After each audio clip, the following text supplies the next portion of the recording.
How did you originally come to spirituality? I stopped going to school. That's when I started boxing. You are a wave, I am a wave. You'll have to be reborn.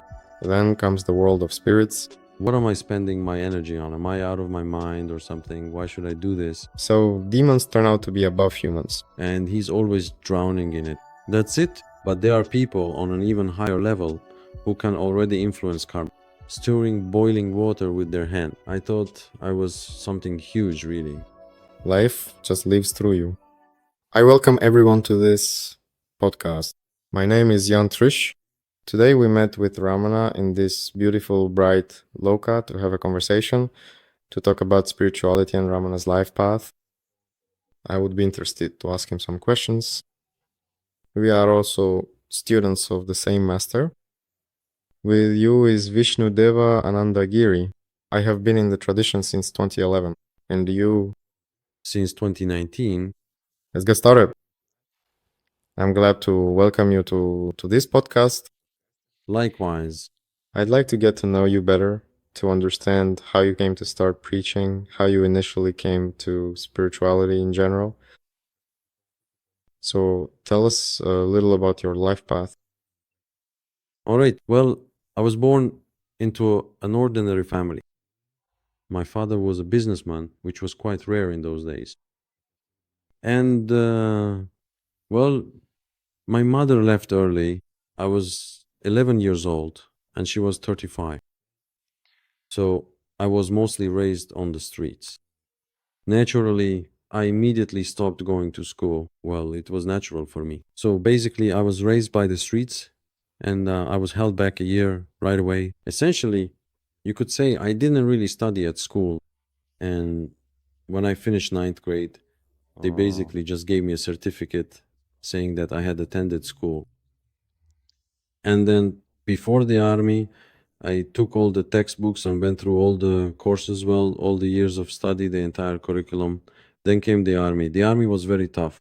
I served in the airborne reconnaissance, and there they taught me how to give birth in quotes, meaning to find what seems impossible to find, to do what seems impossible to do. That was the kind of school of hard knocks it was. After the army, I went into business. Although even before the army, actually, since childhood, I always had a knack for business. That is, I was always trying to make money. The first money I started earning was washing cars with the guys. I was 11 or 12 years old, and we were already dividing up territories. We were already fighting. That's when I started boxing, defending my territory. That's when I started to become someone. I sold things at the market. I started refueling cars. There was nothing I didn't try. I always had a business streak in me, and I kept developing it. So I came into this life already with those imprints, ready to do something. Entrepreneurs are really those who create something, who generate ideas. They don't just sit still. They want to discover something new. So before the army, I was involved in entrepreneurship, and after the army, I was always in business. Then came 2014 and 2008. What are they called? The crisis. Yes, during the crisis. In the crisis, basically, I hit rock bottom more than once. Mm-hmm. There were times when I lost everything, was in debt, and had to pay those debts back. But still, I have some very successful projects. Basically, I worked mostly in the food service industry and built a catering company that became the sales leader in Russia in 2017. I sold it successfully, and since 2015, I started seriously practicing various techniques. Actually, my practice began back in 2008 when I lost everything and everyone completely turned away from me.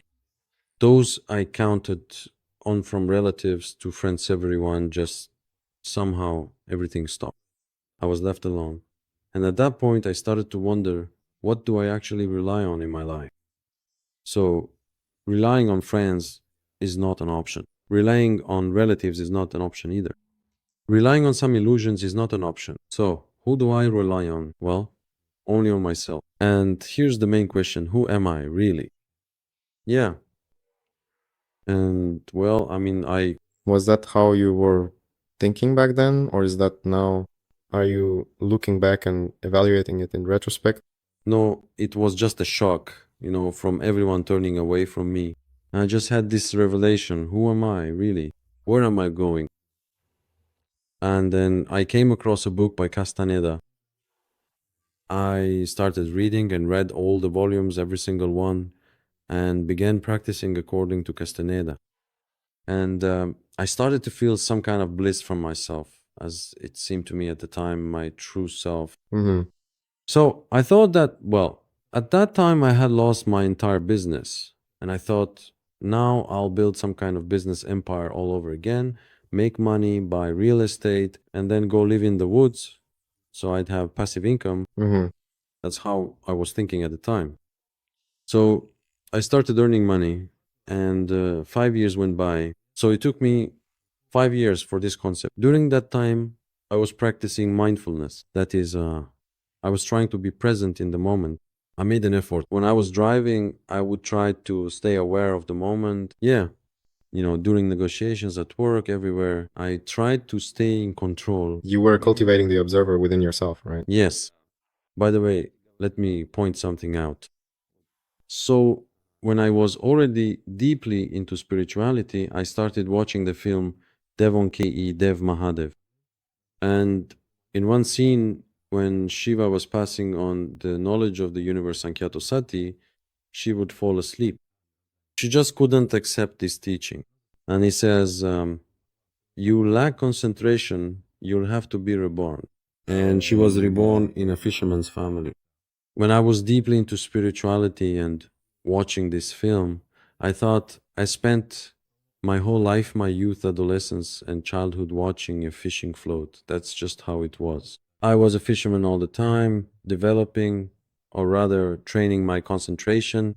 And concentration is, in general, the foundation and key to success in any endeavor, right? That is, if you have a focused, clear mind, then you're a winner in any case because you don't get distracted. You're not caught up in fuss. Exactly. And you're ready to go all the way and you're ready to achieve results. That's it. And so the army helped me with this and still helps me to this day, right? That is, there was some development of will. I developed concentration while fishing here. That is, in 2015, I had problems with my health, my eye. They couldn't cure my eye for 2 or 3 years. Yes. Here, and this became a kind of reason to reconsider my path. So just making money and thinking that I'll practice something later doesn't work because karma is at play. Right. And karma is one thing. Well, you think one thing, but karma brings you something else. And that doesn't match your desires, your abilities, and so on. And when I had a problem with my eye, the doctors told me, we can't cure it, and your condition keeps regressing. You need to find alternative methods because we have no treatment. So, and they said to me, maybe you should try yoga or something like that. That's what they said. And then I came across a video, I don't remember the person's name now. He was doing a fast and had this person explain to me, well, in the video he explained that we spend up to 80% of our energy on digesting meat, eliminating it, neutralizing those toxins, and so on. At that very moment, I thought, wow, what am I spending my energy on? Really? How is that possible? Am I out of my mind or something? Why am I doing this? And I immediately became a vegetarian. I did it all in one day. What year was that? That was in 2015. I see. Yes. That's when I really got serious about my work, yes. And it's been a full 10 years now. Yeah. So I was a vegetarian for a month. And then after a month, I realized that I actually needed to become a breatharian. That's some fast progress. Yeah. At that time, I was watching Lapshinov, Dmitry Lapshinov. So I thought I need to be like him. I listened to him a lot. And then there was Victor Truviano. I followed him too. Maybe you know Victor Truviano? No, I don't know him. He's been breatharian for probably 20 years now, meaning he doesn't eat or drink at all.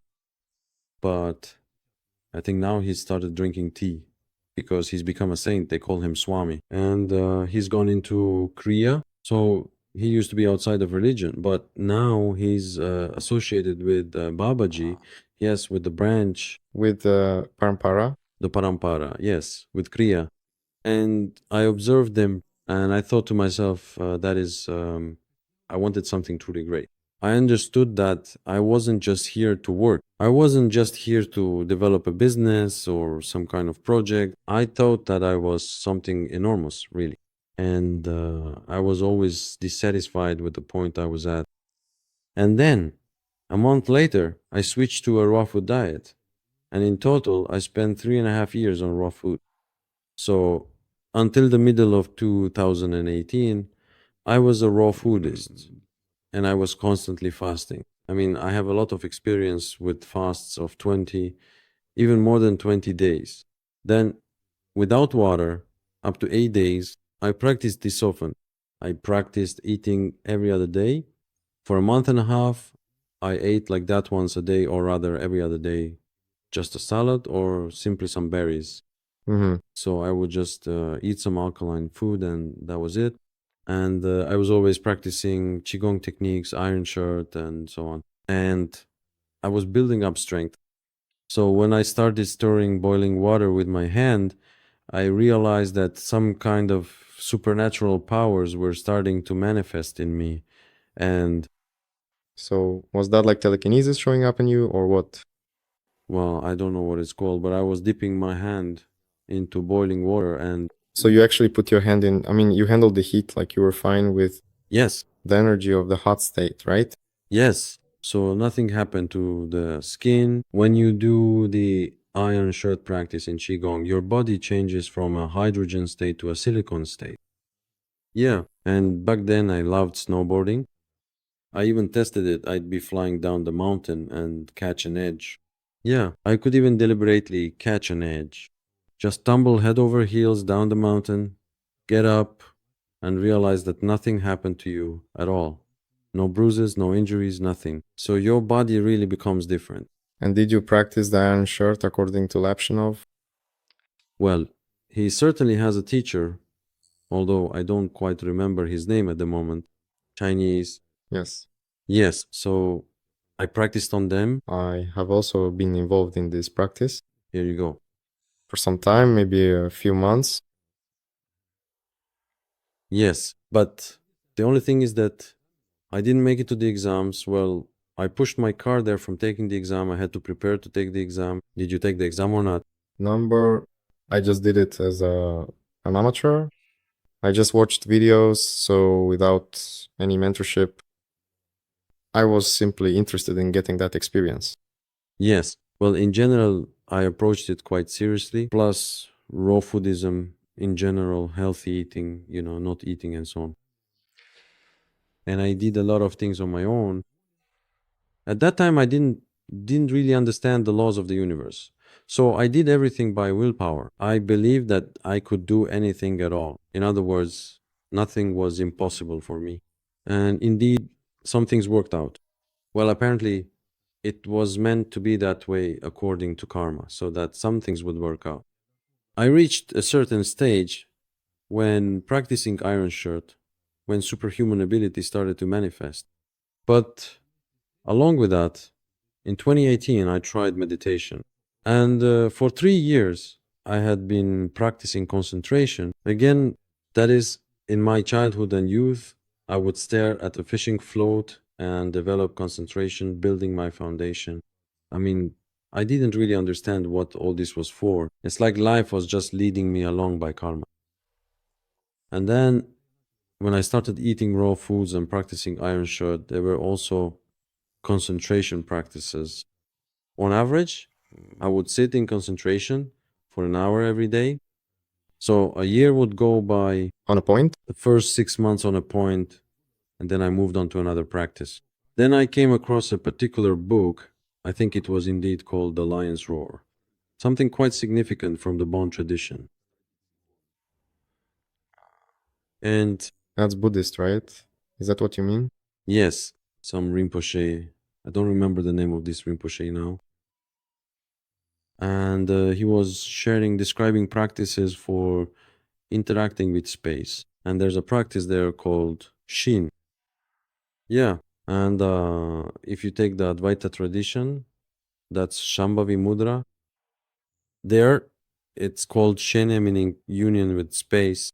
So basically, I spent about 3 years in union with space and reached a level where I would just merge with space. I would forget about my body would become still, and my mind would also become still. I started to fall out into space.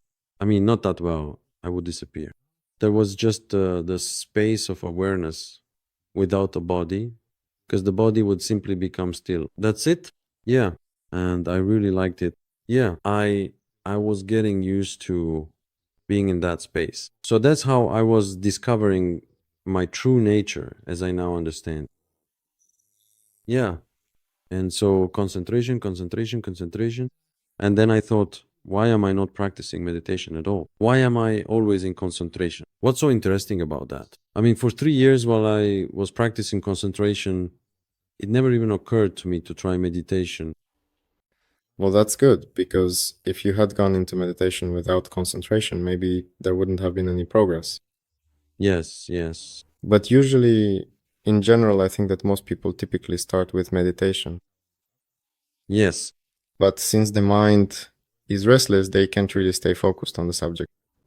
Let's also clarify for our viewers what meditation, concentration, and contemplation mean to you. These are kind of three different practices or states. Concentration is clear, it's a one-pointed state. Concentration is the doer, is the one who is doing. Essentially, yes, with concentration, you enter into meditation. For me, meditation is dissolution. It's the disappearance of the doer, the disappearance of the I. In other words, you remain in a non-egoic state.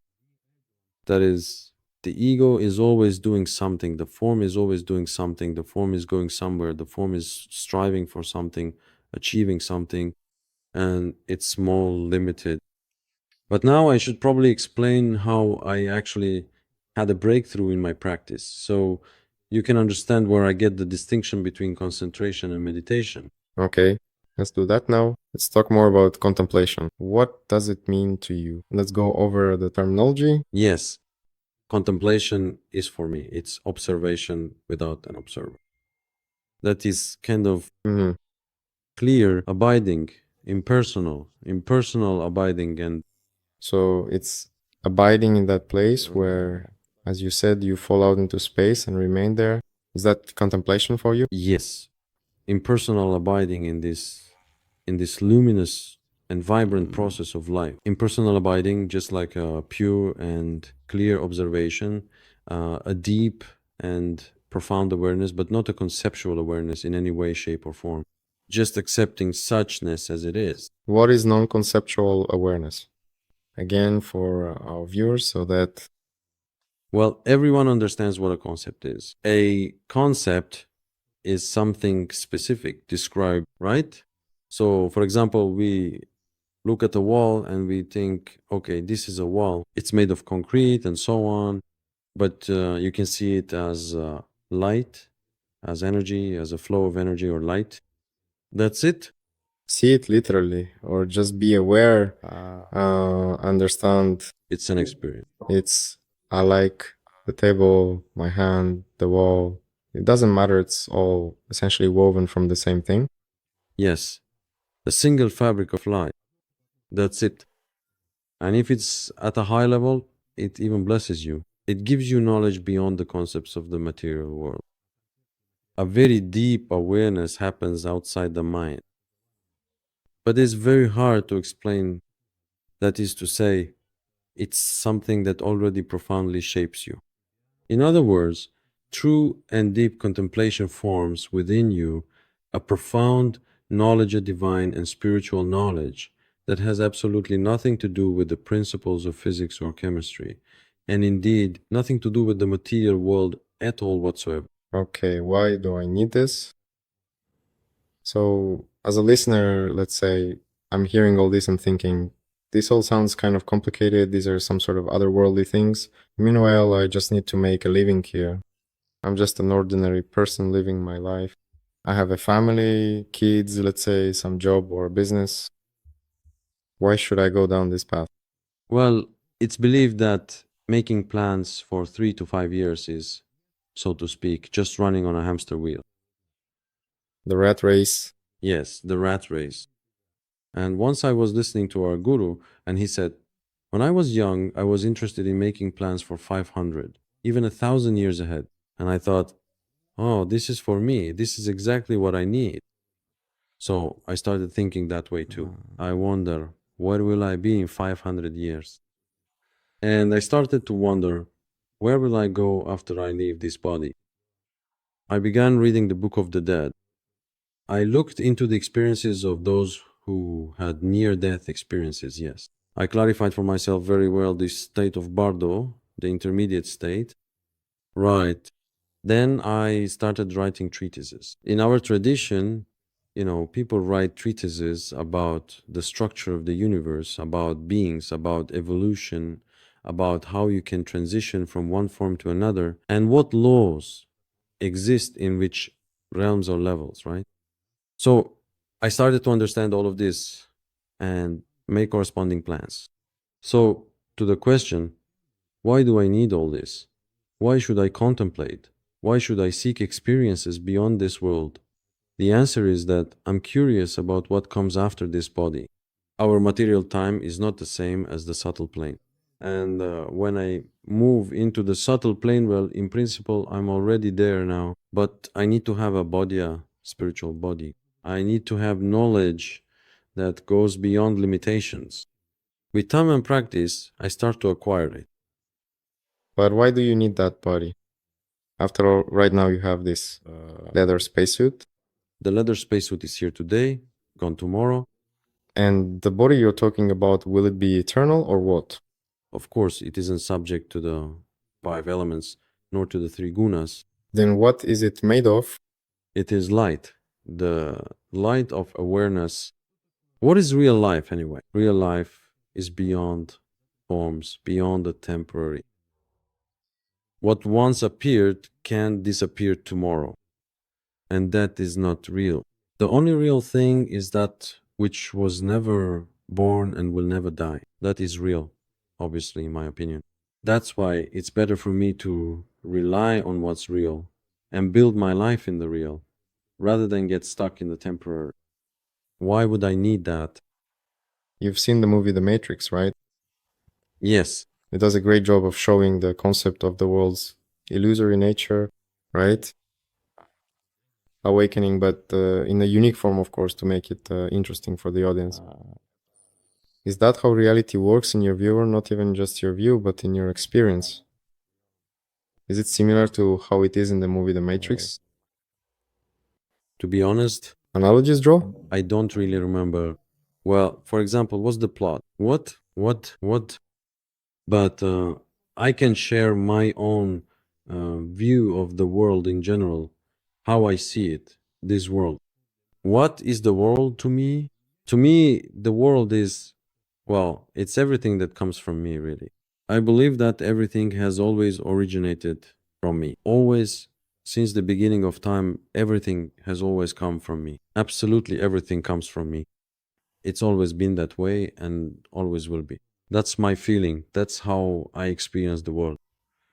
That's it. So, any processes, any worship, any creation, all of that is mine. It all comes from me because I am pure consciousness. This is my body. That's how I feel my spirit. Everything I see before me is my energy. And here it is, playing. When you say my, you don't mean yourself as Ramana, do you? No, I don't mean that. You mean the one who is truly aware of Ramana as well, right? That's what you're asking, correct? Yes, yes. Well, Ramana is just well, one of billions of variations of manifestation. I mean, I am everything, absolutely everything. For example, when I'm driving, let's say, driving a car, that's it. So basically, the character is driving, but at my core, I am always present. And what colors this consciousness is simply a play of light. That's it, and it blesses me. But really, it's truly me blessing myself in this profound movement. It's just a beautiful dance of pure consciousness, of vibrant energy happening all around us. And that's the foundation of my life. For example, everyday issues or business matters, these are peripheral questions. For me, they are not the main thing. In other words, that's not my main life. My real life is to remain in the light of awareness, in non conceptual awareness. I'm not interested in perceiving the world conceptually. I'm interested in receiving the blessing of my own Shakti within myself. That is, the whole world is Shakti, energy. I constantly receive these blessings, and the knowledge I gain permeates all worlds, all phenomena and manifestations. That is, wherever I may find myself, in whatever world or whatever body, whatever appears before me, it will all definitely be me. And I have no doubts about that. We talked about why a person should go into this. You started by talking about the conceptual, yes, and now it's about the non-conceptual. So, to sum it up briefly, to give maybe some motivation or a sense of direction, why should a person who's living, well, let's not call it a rat race or anything like that, right? We don't want to offend anyone, and we don't want to come across as somehow superior, like we're some kind of spiritual types. No, no. Everyone has their own stage, their own level of awareness, and so on. And I just want this not to be just words, not just a conversation, but for people to come away with some understanding of what all this spirituality, different traditions, and enlightenment are actually for, in other words, the main point. All right, here is the answer. Back when I first started getting into spirituality, started studying it, I began to make some progress. That is, I gained a certain view of perspective that was higher than the usual conceptual one. And I started asking people, who are you? Just like that, bluntly. Who are you? And he would answer me, like, I'm Nikolai or I'm Lucy. I say, no, that's your name, but who are you? And he says, well, like, who am I there? A carpenter, someone, an engineer, or a manager? I say, no, but who are you to me? Tell me. Can you just feel it? Search for who you are. And that's exactly where this question comes from. Why do I need to know who I am? Well, I mean, to me, it's obvious. You need to know who you are. And it's not a matter of concepts. Why deceive yourself? You should already be honest with yourself about who you are. That is, as long as this question isn't resolved, you don't really exist. Basically, if you don't exist, then how can you not ask yourself this question? Or, for example, I can ask this question: how long can you go without a single thought or without any distraction? And the person says, yes, I'm like that all the time. And I say, okay, let's try it right now. I mean, I have students who, when they first come, say things like that. I'm always in God, as if I'm always aware of Him. Let's check this out right now. We don't have to go far. And I have the ability to see, that is, I can see what's going on in a person's mind. And let's catch that pride right now. And at the moment when we catch it, for example, right now, 1, 2, 3, and we make sure that there isn't a single thought, not a single distraction, nothing at all in the mind. So I look at the person, but at the same time, I'm also observing myself. And he understands, by the way, that I can see whether he has a thought or not, and he can't fool me. Literally 5 or 10 seconds go by, and a thought flashes by, a thought and some distraction just can't help it. I say, you see, you don't even belong to yourself. Not only do you not know yourself, you don't even exist. You are what distracts you, you are what tears you apart. So that's why the question, why, well, Maybe just to get to know yourself? That's precisely the situation as it currently stands. A fundamental reality that permeates various aspects of our existence and understanding. If indeed you harbor a desire to engage in a comprehensive and thorough discussion regarding this particular state of affairs, delving into its intricate nuances, underlying causes, potential ramifications, and myriad perspectives that might illuminate its true nature, then by all means we can embark upon such a dialogue. This would entail a meticulous exploration of the circumstances, an examination of the contributing factors that have led to this specific configuration, and a thoughtful consideration of the implications that arise from it. We could dissect the various components, analyze the interdependencies, and perhaps even hypothesize about future trajectories or alternative scenarios. Such a conversation would not be a superficial exchange, but rather a deep dive into the essence of the matter, allowing for a thorough articulation of thoughts, feelings, and observations. It would provide an opportunity to share insights, challenge assumptions, and collectively construct a more complete picture of the reality we are addressing. The process of talking about it, in this context, is an invitation to intellectual engagement, a call for open communication, and a pathway to mutual comprehension. It signifies a willingness to confront the subject directly, to unpack its complexities, and to seek clarity through shared discourse. Therefore, if you are inclined to embark on this journey of verbal exploration, to articulate your thoughts and listen to others, then the stage is set for a meaningful and extensive conversation about the very nature of how it is.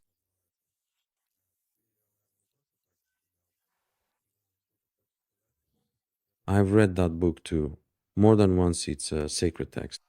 Tell me, what did you want to say? This is the greatest treatise by one of my teachers.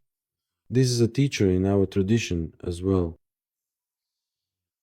And for a while, I spent about a month or two walking around every day with this book in my hands. And I talked about nothing else all the time, about the vision of Sri Shankaracharya. That is, this is a person, if you can even call him a person at all, who lived just over 1,000 years ago. He was born in India over 1,000 years ago. At the age of 6, he had already taken sannyasa. By the way, I was recently in India at the very place where he was in the river shouting to his mother. He was telling his mother, "Let me take sannyasa after this, become a monk, or else the crocodile will eat me." I was right at that very spot. It's a very powerful place where I also received blessings. Well, this is what I rely on in my teachings. This is what blesses me. This is what affirms my perception of the world, my sensations, in other words, my awareness. My vision of the world is affirmed here in this treatise, that is in the Shirdi Deshan. Karacharya is a super being who is believed to be the very embodiment of the self. Shiva was born in the Kali Yuga. We are now living in the Kali Yuga, the darkest time, and he manifested here in human form to give the highest teaching. The teachings themselves are like philosophy. I really like how he speaks poetically about God and how beautifully he explains the very essence of life. That is, why are we here? What are we here for? Why do we receive bodies here at all? And where are we actually going? And this is a sobering text, and I would like to read just a little, literally a few verses. Truly, it is very difficult to obtain a human body that is, we understand that there is a process of evolution. So, in our tradition, as you know, there are four main analytical meditations that bring us to sobriety. So, where am I and what should I actually do? This is the analytical meditation on the preciousness of human life, which is exactly what this is about here. About the law of cause and effect, or karma, about the harmfulness of samsara, that is, the material world. In other words, it may not have a very good influence on you, on your true purpose in life, and about impermanence. So these are the four topics that I cover both in my retreats and in our tradition. These topics are kind of the main ones. There are a total of 24 analytical meditations in the tradition. So it is truly difficult to obtain a human body, again, because the path is a very long one. That is, in order to become a human being, to reach such perfection, to possess intellect, a mind, intuition, and so on, it takes a long journey. So, in other words, a human is already a super being. If we look at the chain of evolution, one who can reach God from this form.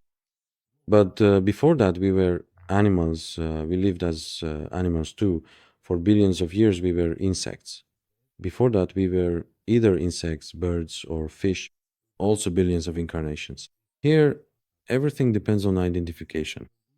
The higher the quality of your identification, for example, to become a physicist, what do you need to do? Finish school, college, university. Then, if you want to become a doctor of physics, you need to join departments, complete postgraduate studies, write scientific reports, and so on. You become a physicist. That is, you accumulate impressions, you study, you conduct many experiments, and eventually you become someone. In other words, a person is transformed into a specific individual with a different essence. The same thing happens everywhere in the universe. And this is how we progress through evolution. And to become a human being, it is said here, truly it is very difficult to obtain a human body. That is, the path takes billions of years, billions of incarnations, sufferings, and so on. Next, even having a human body, it is very difficult to become Brahmin. That is, there is such a caste in India that knows everything about the scriptures. If you are born into this caste, you are constantly engaged in the process of self improvement. Being a Brahmin, it is even harder to follow the path of Vedic Dharma, fulfilling all the prescriptions of the Vedas. But this is very difficult because people are generally sinful by nature. That is, he remains trapped in a vicious cycle, constantly slipping into a state where he derives pleasure from worldly base things. To avoid doing this is extremely difficult, all the more so. Before this, you were an animal, always existing on low vibrations, and then you became a human. They give you the Vedas and tell you to follow them, but you don't want to, you're not interested. You're used to living differently. And on the contrary, this way of life appeals to you and is quickly understood. Yes, yes, yes, yes. And it's even harder to become a perfect bandit or rather a scholar, and even harder still to undertake research into the Atman and the non Atman, which is considered the highest pursuit.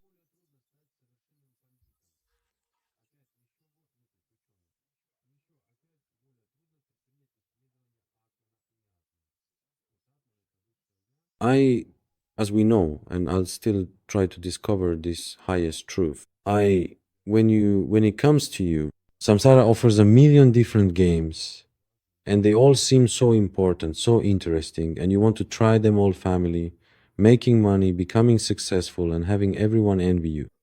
Basically, that's how it is. There are so many games to play, and as for the Atman, what is it even for? That question doesn't even come up. But when you've played enough, you start to realize that samsara is always deceiving you. That is, you're given a taste of something, and then it's taken away from you, and that's how it goes over and over again. And so, in order to undertake the investigation of Atman and not Atman, and the distinction between the higher self, the I, and the not I, this is very difficult to do.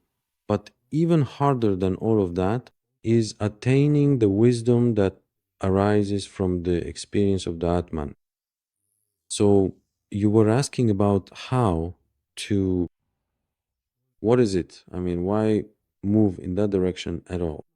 Because in the Atman, in the higher self, lies all the power, all the energies precisely from there that you can influence space. It's impossible to influence dense material space from within the dense itself because something needs to be formed first. That is, the material world is already formed. So Fool's thing, for example, now I'll earn 1 billion, and it works out for some people, and for others, Tohi does it work out. It's because it was formed um, um, earlier, and here he is simply reaping the rewards. For example, he was born many times and developed certain qualities. For instance, concentration. Well, yes. Or he reached the level of a king, for example, did a lot of good for the world and for people. Or say he revealed sacred texts, accumulated some merits. And in this life, he comes here already, maybe even incarnating from higher worlds, having lost all his merits. But remnants of merit remain, and these merits are enough for him to be a billionaire here easily. So for him, it's easy. I've met people like that who could drink for weeks, and there would be a crowd standing nearby just waiting for him to come out of his binge so they could give him money. So where does that even come from? Why? Because merit works.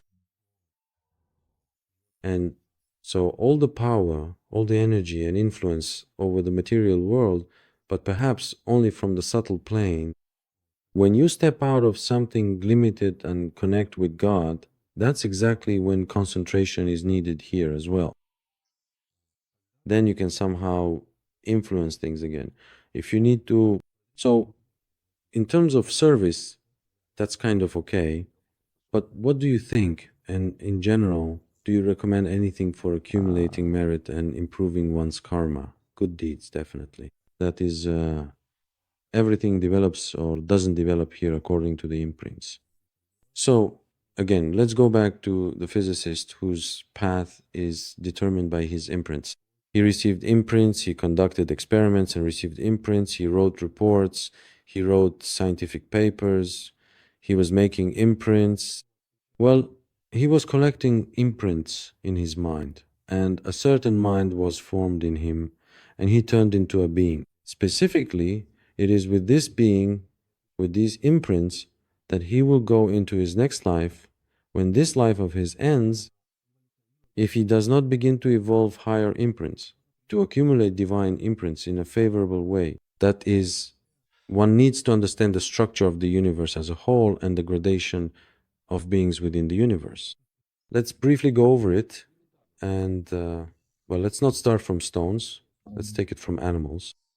So, from an animal over time, for example, you were a fox, and many times you saw hunters, lived near a village. And so you start to develop imprints somewhere. You are half killed, slung over the hunter's shoulder, you were carried somewhere. In general, you somehow interacted, and imprints of the human image formed in your consciousness. Yes, this is already a potential candidate, sort of, for the human world. So you get such an animal, right? But if you look at it more globally, we have the six distinct realms of samsara. So you even have this, there's even a specific place where, for example, if a man forcibly made a woman interact with his sperm, then at the very moment of death, meaning she had accumulated significant resentment, this profound resentment would then manifest in her subsequent existence.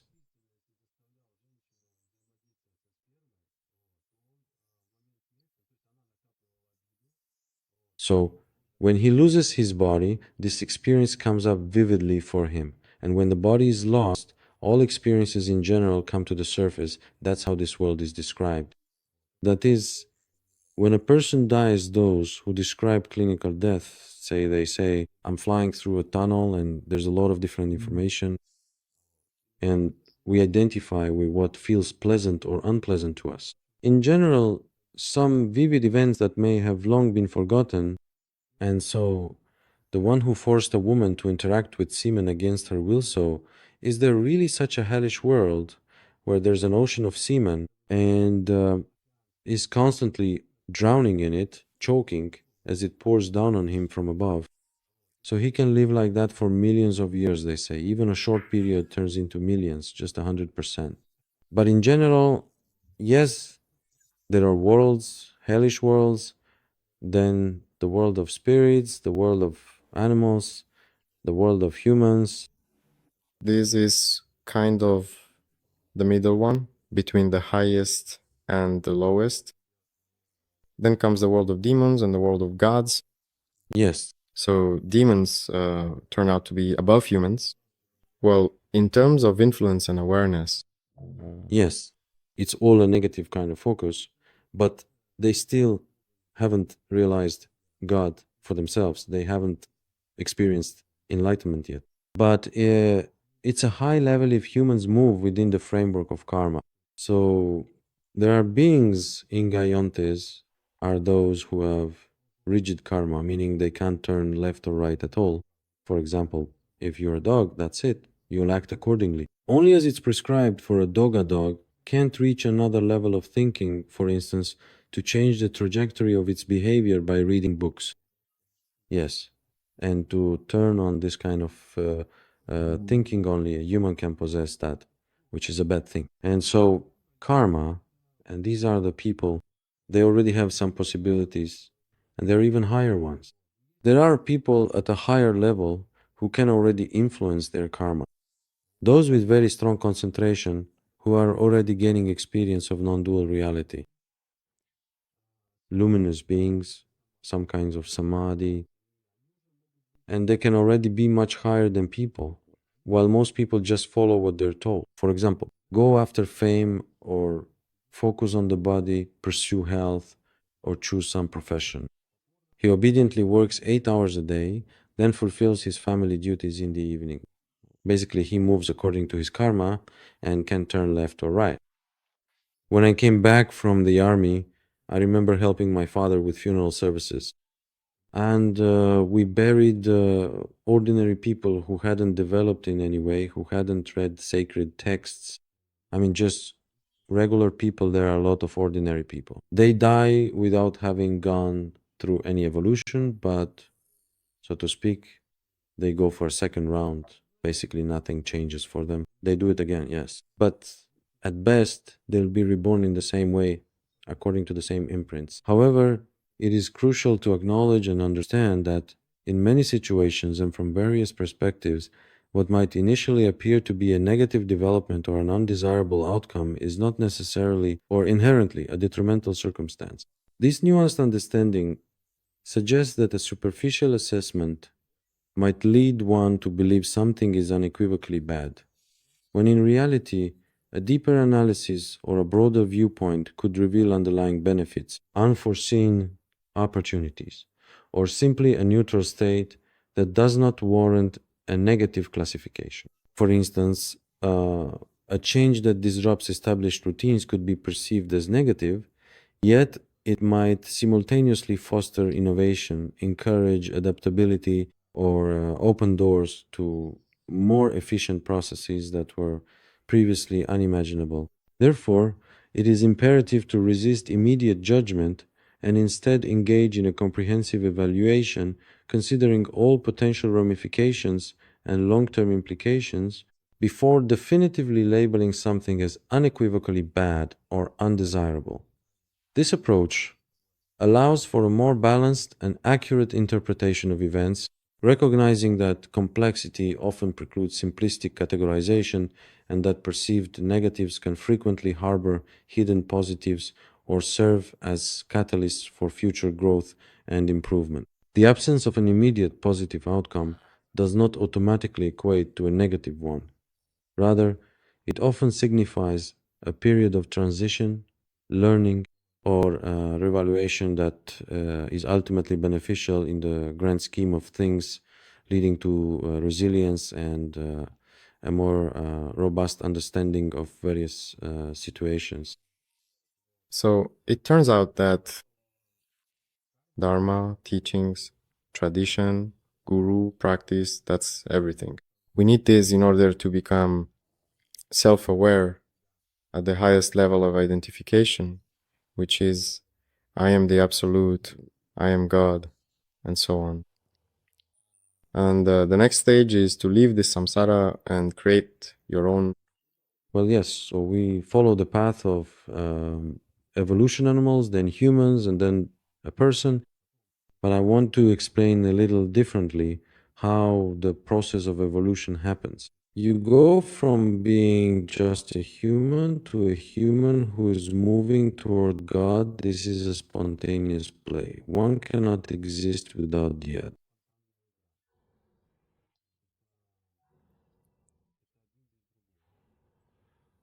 That is, for gods, there is no concept of other. You are alone in everything. This is your game. You are the master yourself. Absolutely everything. All phenomena are yours. They are your manifestations. This is your plane, your continuation, and nothing else. Everything is within you. You are the foundation. You contain all the energy of all potentials. You are the very basis. Maybe for me, it means that I possess all possibilities, absolutely everything, and they are all perfect. And so the seeker moves toward such a state that is, this must become his life. A sadhu gradually transforms into a saint. Every sadhu is a future saint. It's unknown how much time or lifetimes it will take, but regardless, this is already the path to sainthood. Sainthood is when you don't trade yourself for matter, you don't trade yourself for illusion. The foundation of your life is light, the light of the absolute. That's what sainthood means to me. It doesn't mean that a saint doesn't interact with different energies. In fact, they emanate from him, and he can always interact with all of them. A person with a limited mindset who relies on good and bad, on duality, may see filth in a saint, but a saint cannot be filth, because all illusion comes from him everything, both what is considered bad and good, it all emanates from him, because he has discovered this sainthood, and it is the foundation of his life. This is what it means to be a saint, that is, to have fully realized this, both day and night. You are always abiding in the light of awareness. This is what sainthood means to me. Then, over time, when you have become established in this sainthood, the path of evolution continues. You begin to interact with energies. You start to recognize them, the energies.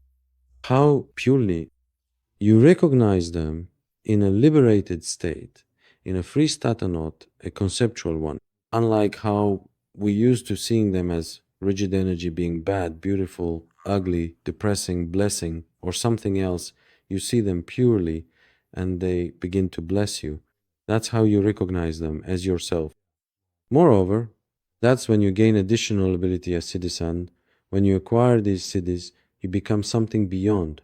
You move from being a saint to being a siddha, a higher being who possesses this siddhisa siddha. You transform into God and then into an even higher God.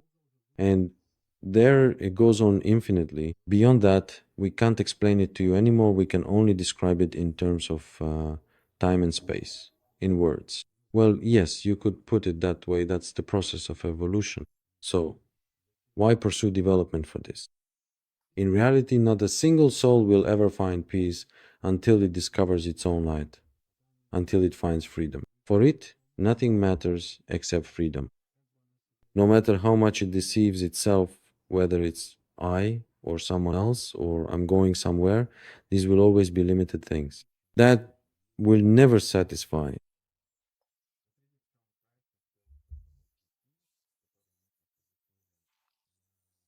Now, if we set aside spirituality and talk about a person who strives for something like we mentioned, becoming a billionaire, or say having a good body, healthy, strong, beautiful, uh, these are all the moments that, once achieved, will inevitably lead to a crisis of meaning. Yes, So you've made it. You have a beautiful, healthy body. You have the best partner. You have healthy children. You have a billion well. Maybe a billion is a lot. Let's say $1 million. 2, 3, 5. In other words, you're already free. What next? Well, if a person doesn't have that spiritual foundation, that understanding that there's still somewhere to go, and that this path is more interesting than all of that. And when you start to turn inward, it's an entire universe. Starting with how much you actually need to read in order to first form the right worldview and to keep moving along this path without getting distracted by various temptations that can also come up along the way. For example, when someone develops clairvoyance or some other abilities, it's easy to get stuck on that and waste time. In general, it's really a whole separate universe. And that's why, in my opinion, you should at least take an interest in it, at least read some books, try concentration, meditation, and some basic practices. Even if what we're talking about now seems cosmic, unattainable, complicated, and so on, you can still approach it in, small steps. Well, there's a reason you're watching this right now. That means it's not just a coincidence. It means it's possible. It means this information is meant for you and you can reach it. Everyone, that is, everyone has God, everyone has the absolute right here in the heart. We always move from the center. Yes, everything becomes denser further out, but in the center, the absolute is always present. In other words, you are the absolute. If you're watching this, you should understand that this is accessible to you. In any case, perfection is yours. It's someone's. Let's talk more about what she saw, that you are now conducting training retreats.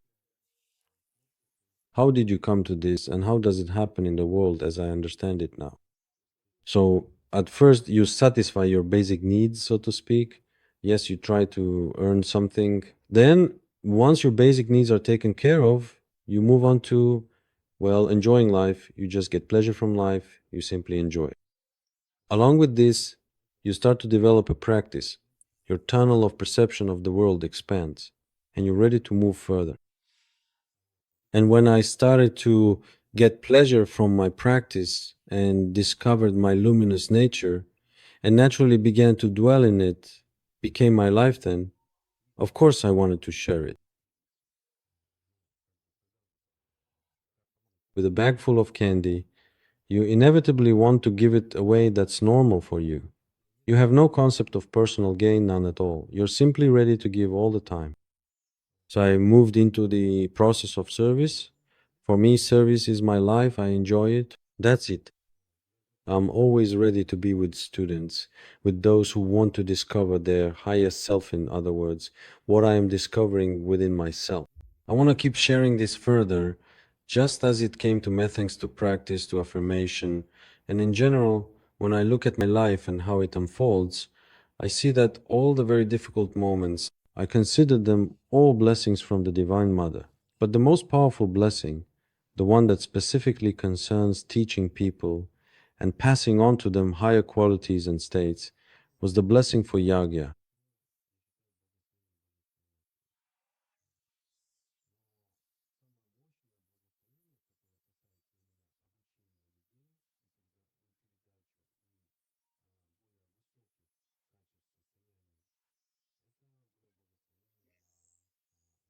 It was a yagya conducted by several saints, in particular Pavel Babaji.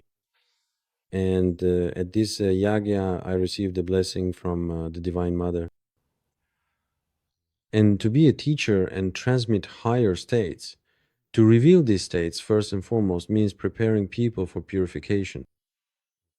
The vessel must be purified in order to transmit higher states, so that he doesn't burn up in this awareness, so that he has a clear understanding. This is a very powerful energy that blesses, that is, an unprepared person might get scared, but a prepared one will not. That's why I have a clear understanding of how people are prepared. And thanks to the tradition as well, that is, the tools and methods for preparing them. So this blessing also came to me. And it's not something you can catch in a day or however you want to put it. It's not images, it's not words, it's simply clarity. Awareness just settled in, as if like a friend. Even though you know exactly when it happened, at first I thought maybe it was just my mind making it up. Then it's just like a radiance that constantly fills you with awareness. At that point, even your mind can't move at all. In that moment, this radiance of awareness just comes over you like, yes, that's it. It's really as if it loads into you and you have no doubt. Sometimes even the mind might turn on. But when it did, I would say, wait, what is this, really? And then it keeps loading into you, verbally loading, as if telling you not to doubt, just go with it. And that's it. It's like a blessing comes and you have no doubt at all. And then life just started to unfold in such a way that, for example, I would come to an event. People come up to me and ask, can I become your student? When I started on this path, this exploration, yes, you can. This has already been happening for about a year and a half, almost 2 years during this process. Now I have about 40 students. Do you work with each one individually, or how does it work? Yes, of course, naturally, and now even more blessings are coming. Now I am creating a space of mystery, a place for transmitting knowledge, and more importantly, qualities to women who have potential, women who already have followers. In other words, these are mainly opinion leaders, and I have a clear understanding that I need to pass on higher states to them. So this is the kind of blessing I have specifically for women leaders, those who feel potential within themselves, who have already achieved some success in this world, and who need to keep moving forward. And I will transmit these elevated states to them, thanks to which they will be able to enter into service. That is, right now, women are mostly in an achiever mode, taking on a masculine position. But now it is very important to guide women toward giving, toward unconditional love. I want women to give to this world. This is that radiance. She needs to be connected with this radiance. That is, to give her the experience of such deities as Lakshmi, the goddess of abundance, prosperity, and will. Or, for example, Radha, Krishna's consort, meaning the very essence of unconditional love. I want to give her these states so that she steps into the light, so that she steps onto the stage, and so that her radiance is so strong that it rewires people. They they move into a process of service, a process of giving. That is, we now live in a world where there is only acquisition, and women too are turning into this acquisitive, grasping form. But when you give her knowledge of her divinity, of her luminosity, she begins to shine and to give. And then others start to learn this, to do the same. This is very important in today's world because the world is suffocating in transactional relationships.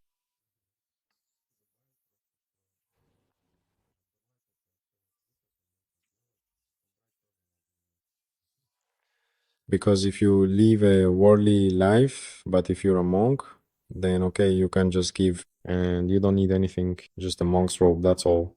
And somewhere to spend the night, that's it. But when you live with a family, with children, with responsibilities, you also need to know how to receive. You simply need balance, a golden mean between giving, serving, and being able to receive. But this is just my personal experience and my view at the moment. Maybe it will change someday, but for now, that's how it is. Because when I delve deeply into the teaching and try to live up to it, listening to the Guru every day, after all, this teaching is meant for monks, for people who are ready to go that deep, to leave behind this kind of life. But since I have already sown the seeds and some kind of karma has manifested from me, yes, that is, I already realized that I can't fully live up to this, and that's okay for me. I don't really blame myself for it at all, and I've kind of found my own personal balance, my true golden mean. So tell me a little bit about your day today. How does it go for you? Just how does it start? What time do you wake up? And so chanting connects you with my friends. This profound practice of chanting, often involving the repetition of sacred sounds, words, or phrases, serves as a powerful spiritual discipline. It is a method through which individuals can establish a deeper connection with their inner selves, fostering a sense of peace, clarity, and spiritual alignment. The act of chanting can quiet the mind, reduce stress, and cultivate a heightened state of awareness, allowing for a more profound engagement with one's spiritual journey. It is a universal practice found in many traditions, each with its unique approach and purpose, yet all sharing the common goal of elevating consciousness and fostering a sense of unity. Through consistent and dedicated chanting, one can experience transformative effects, leading to greater emotional balance, mental focus, and an overall sense of well being. My friends, I have 8 mantras that are particularly significant in this context. These 8 mantras are not merely words, they are potent vibrational tools, each imbued with specific energies and intentions designed to facilitate various aspects of spiritual growth and personal transformation. Each mantra serves a distinct purpose, whether it is for purification, protection, manifestation, or awakening specific qualities within oneself. The repetition of these 8 mantras with focused intention and devotion can unlock profound spiritual insights and bring about tangible positive changes in one's life. They are a guide, a source of strength, and a pathway to deeper understanding and connection. A significant part of the mantra truly creates a very strong and profound connection. You can feel it too, can't you? Yes, indeed. Yes, it really does. It's quite remarkable. It's truly an amazing experience. It resonates deeply within you. This connection is truly powerful. I mean, I've gotten to know a lot of practitioners in our tradition and even outside of it. I just gave a woman a book about Brahmananda to read as a gift. She practices healing. I went to her for a healing session, and the next day I came back and she said, "Wow, that was powerful. The grandfather is really strong." She apparently has skills from a past life. She sleeps consciously. In other words, she doesn't have dreams that she isn't aware of. She consciously transitions into sleep, wakes up, and so on. And so she says, I read this book. She says, I go to bed and then just, it's like,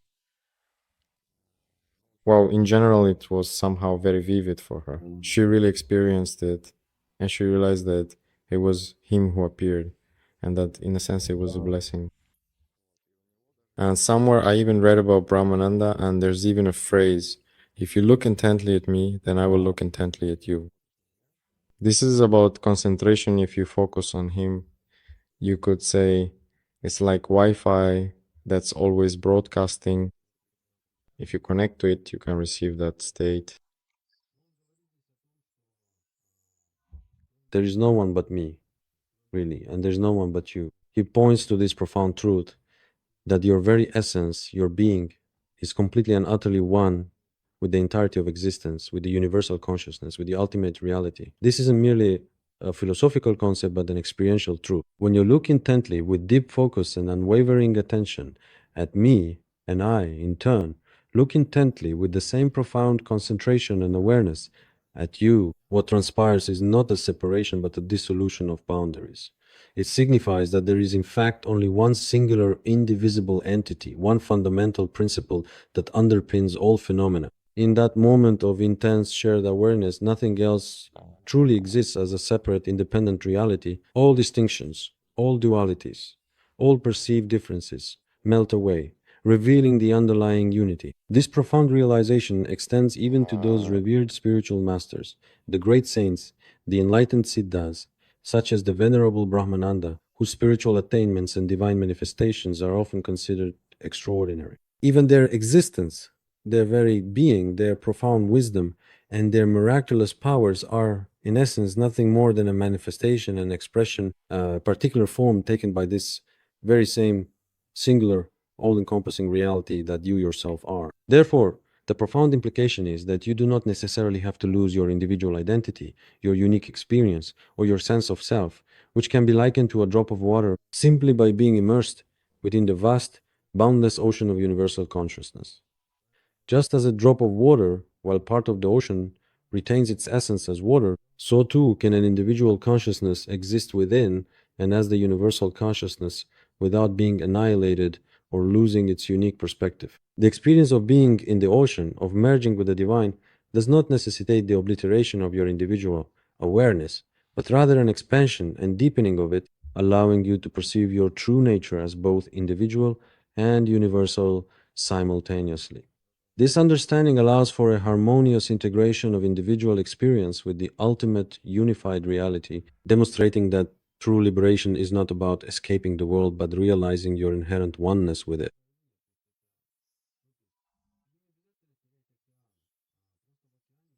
It might be that such a formation is a completely unique pattern, and you can direct your attention to it without losing your infinity.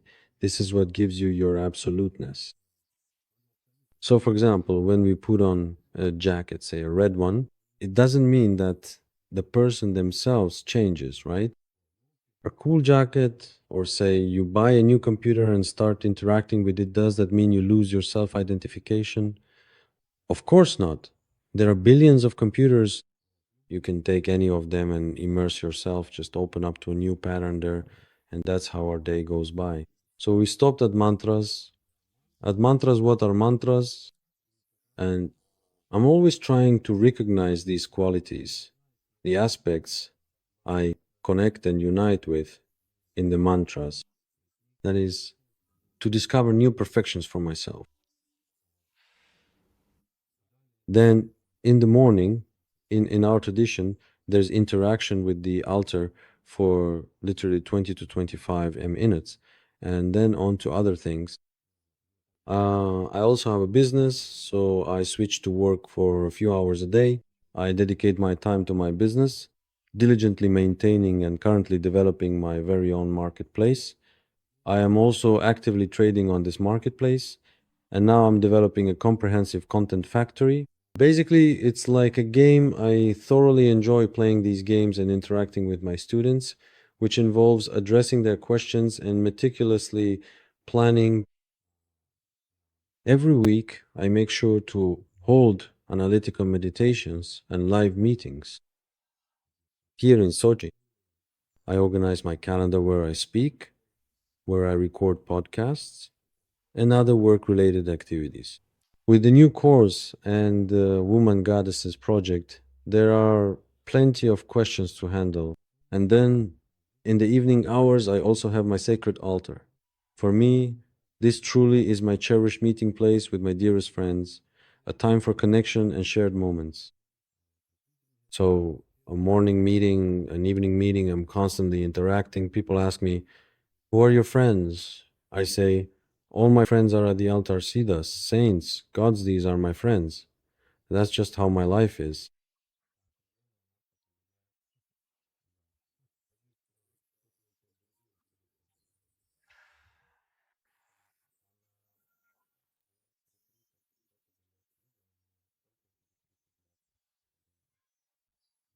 So, in essence, you function much like a sophisticated and highly efficient Wi Fi hotspot, constantly emitting and sharing your unique and vibrant energy with the surrounding environment and those within your sphere of influence. This means that just as a Wi Fi hotspot broadcasts a signal that allows multiple devices to connect and access information, you are continuously radiating your personal essence, your emotional state, your intellectual contributions, and your overall vitality. This energetic transmission is not a passive process. Rather, it actively impacts and influences the atmosphere, the mood, and even the well being of the individuals who are in proximity to you. Therefore, understanding this inherent capacity to share your energy is crucial, as it highlights the profound and often subtle ways in which you contribute to and shape the collective experience of those around you. Much like a powerful and pervasive network that connects um, and empowers everything within its reach. That's exactly what they call me. I even have divine Wi Fi written in my Instagram bio. Really? Yes, I haven't counted. Yeah, actually, I often talk with Taradov, and just recently he explained to me that consciousness, in its fundamental essence, has three distinct and crucial functions which are vital for our understanding of its role. You could say that he's been studying the Shiva Sutras for 4 or 5 years now, and he says that the Shiva Sutras are formulas, not just stories or some kind of narrative, but actual formulas. It's just that they're encoded like drops of water, but In reality, there are formulas. And so he says that consciousness has three functions. The first is absorption, the second is transmission, and the third is emptying. That's all there is, nothing else. And essentially, as we live our lives, that's all we do. So, first, we absorb, we fill ourselves with knowledge and experience. Then, when we have something to share, we begin to transmit and to let go. But we also need to learn how to empty ourselves in order to change our programs, to change certain beliefs. Because if you remain full of something, you can't really let anything new in. And on a higher level of letting go, it's when you can even let go of this body, for example, and go beyond and enter another body. For example, that's already quite a high level.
In general, if you go on YouTube, there are so many awakened people, so many different books and teachings.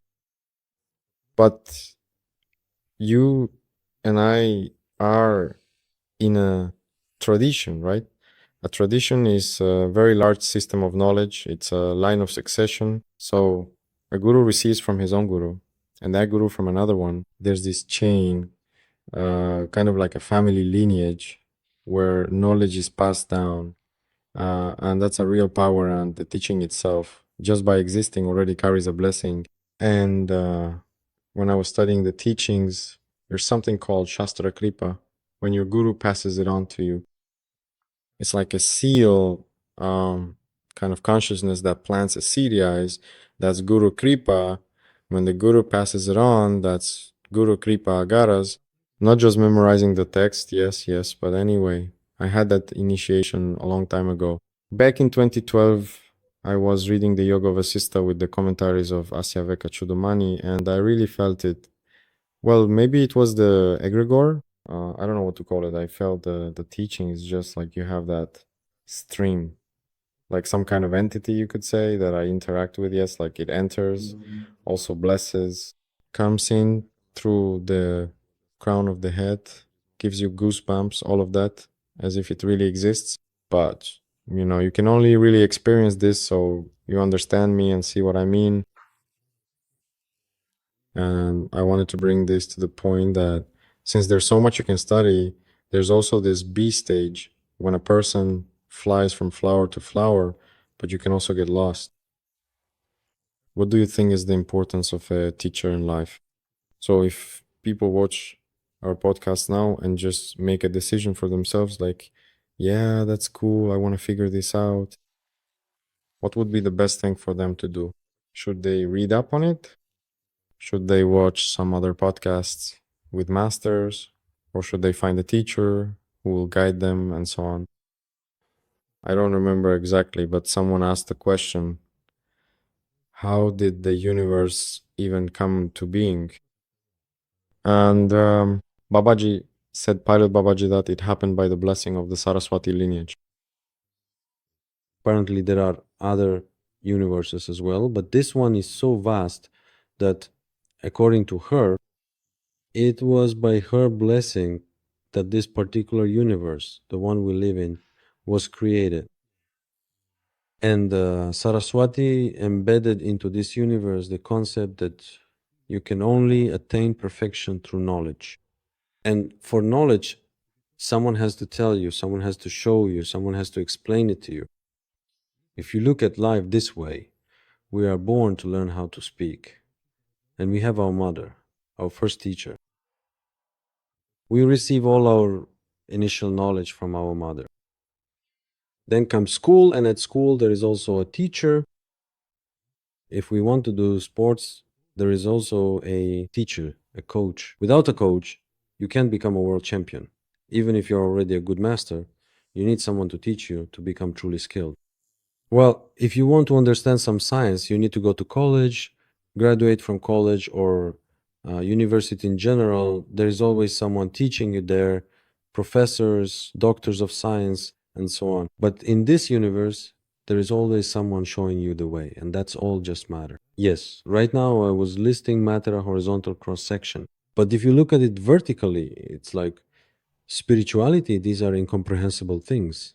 And it's impossible to get there without a teacher. Someone has to explain it to you. I remember when I had my first microsomity in 2018, I was in shock. I had no idea what it was, where it was leading, how to live with it. And yet you have to somehow live with it. It doesn't go away. It's like this memory of what happened to you. And at that time, a teacher didn't appear for me. It was only when I started questioning, when I was, so to speak, uh, expanded to infinity, when I realized that I wasn't a human at all, but some kind of super being. And you can't go to anyone to talk about it. You can't discuss it with anyone. You feel yourself outside your body. What is that, really? Who can you go to about this? Not a single institute. No one explains this to you. And even if they did, it wouldn't bear any fruit. You can't live on explanations alone. You need understanding how to develop further who you really are. Naturally, you need a spiritual teacher, a spiritual mentor. That's why I absolutely recommend to everyone. If you want to follow the path of evolution, if you want to walk the path of enlightenment, of liberation for the benefit of all living beings, then you definitely need a teacher who can explain these subtle things, these incomprehensible things. A teacher is definitely necessary.